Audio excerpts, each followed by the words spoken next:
bod? Oes gen ti 100,000 o bethau i wneud, ond eisiau distraction? Heb pres i wario ar y ddillad? Yna beth am wario pres ar y ddillad wrth siopa Ar-Lein. Dyma 5 cam o siopa Ar-Lein. Yn gyntaf, gwnewch panel o dde neu goffi i ymlacio. Dewisiwch siop Ar-Lein, mae digon nad i'w gael. A dwi'n dewis ASOS. Yna cychwynnwch siopa. Drwch bob dim da chi licio yn y fasged. Pan da chi wedi gorffan siopio, ewch i'r fasged a sylwi faint da chi wedi wario.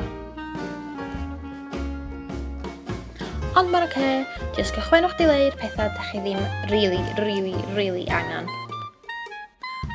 Yna sylwch fod y pris dal ddim really yn eich budget chi. Felly chwilio frantically Ar-Lein am discount codes. Just rhywbeth fel 20%, 10% hyd yn oed. Come on, neith 5%, rhywbeth.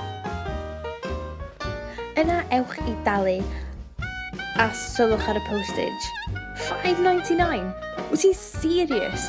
Bloody hell. A dyna fo, da chi wedi gorffan siopio Ar-Lein. Yr unig beth da chi eisiau gwneud rwan ydy disgwyl am eich parsel. A disgwyl. A disgwyl. A disgwyl.